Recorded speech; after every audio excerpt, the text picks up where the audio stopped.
let the Spirit of the Lord, oh, let it rise.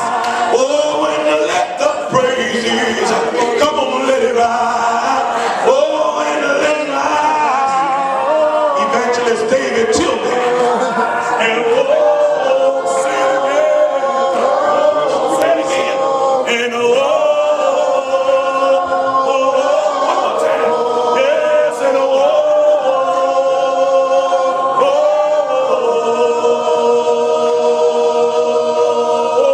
let it rise.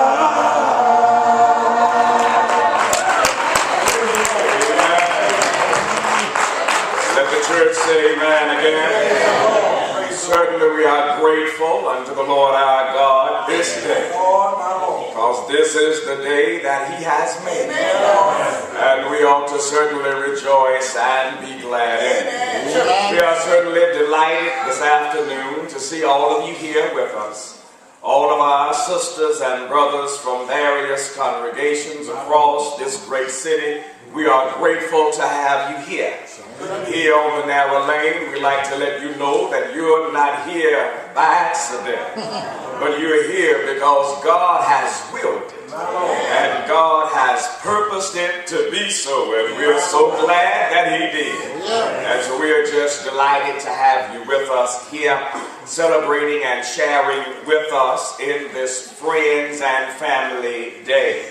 This morning, I had the privilege of speaking to the families from the subject that families must forgive. Families must forgive. I know some of you had to be at your respective congregations, but you can get you a copy. Amen. On the way out, you can get you a copy. It's great. Yeah. Families must forgive because families are flawed. Because families need forgiveness. And when you forgive, you get favor from the Father. Families must forgive, and we hope and pray that we were able to bless your soul with that. And mend some of the things that are broken amongst us. Certainly want to thank Brother Johnson in doing such a fine and outstanding job in orchestrating the service thus far. Thank our visiting brothers, Brother Smiley and Brother Ross, for taking part also in the devotional part of this service. And certainly we thank Brother Matthew Miles, a great, powerful preacher there at Southside. Southside, you're blessed. Yes, sir. Amen. You're blessed, and we are just glad that every now and again you bring your blessing over here and share it with us. Amen. Amen. We appreciate that so very much. I want to share a word with you from Psalms 41:9.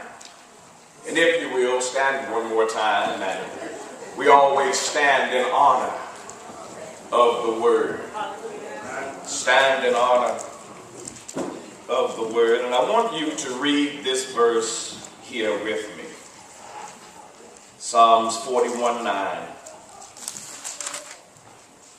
Together with me, please. Yea, mine own familiar friend, in whom I trusted, which did eat of my bread, have lifted up his heel against me. God bless you. You may be seated. This afternoon, I want to talk to you briefly from the subject, be careful who you call your friend. Be careful who you call your friend. I don't believe that anyone would disagree with me this afternoon when I say that good friends are hard to come by. It's not hard to find acquaintances or associates who will hang out with you when everything is well. But a true friend is like a rare jewel that's diligently sought but scarcely found. True friends have been likened to exotic animals that have to be handled carefully and delicately, because the slightest mishap could mar their beauty and cause an untimely extinction of their existence. Many have sought to define true friendship in their own very special and unique way. And in so doing, they have captivated timeless truths concerning the value of a true friend. For instance, Oprah Winfrey says of a true friend that lots of people want to ride in the limo with you. But a true friend will take the bus with you when the limo breaks down. Doug Larson says that a true friend is one who overlooks your failures and they tolerate your successes. John Churchill Collins says that in prosperity, our friends know us, but in adversity, we know our friends. Arnold H. Glasgow said that a true friend never gets in your way unless you happen to be going down. Ern Williams says that a friend is a lot of things, but a critic he isn't. Amy Rishna says that a friend is someone who makes me feel totally acceptable. Merriam-Webster defines a friend as one who cherishes kind and favorable regard for another person. He says it is an intimate and trustworthy companion, someone who honestly has your best interest at heart and in mind. As we look at this, my brothers and sisters, we see that nothing is more gratifying, nothing is more satisfying than knowing that at the end of the day, you've got a true friend who's with you, and you know that they're watching your back. But my brothers and sisters, as it is with every other aspect of life, you have to be careful who you call your friend. Unfortunately, there are people who are demonically and systematically placed in our lives, who we may consider to be our friends, only to discover that they are not our friends at all. King David encountered such individuals as these, and he wrote about one of them in Psalms 41:9. When David said, "Yea, my own familiar friend, in whom I trusted, which did eat of my bread." It was the individual who I have communed with.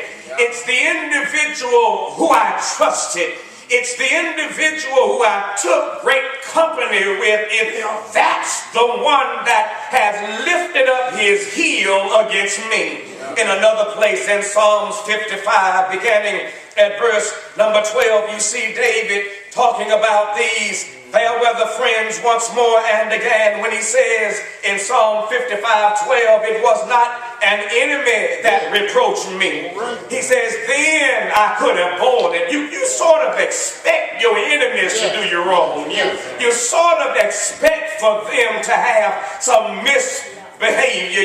You expect those who don't care for you to act like they don't care for you. David said, it was not my enemy. I could have taken it if it was my enemy. I could have dealt with it if it was my enemy, he says, but neither was it he that hated me that did magnify himself against me, for then I would have hid myself from him. If I know a fella is out to get me, I know how to hide in the crevice of the rock to get away from him. I mean, it wasn't my enemy. It wasn't a man that hated me. David said, it was thou, a man, mine equal, my guide, my acquaintance. This was a fella who I considered to be my friend.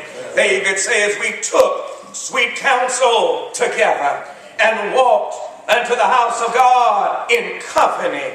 This was an individual who I worshiped God with. It was somebody who sung the Psalms with me. It was somebody who stood beside me and prayed to God on my behalf. This was not somebody on the outside. David said it was somebody on the inside. Yes, sir. My brothers and sisters, from these passages, we see that we certainly have to be careful who we call our friend. The reason why we have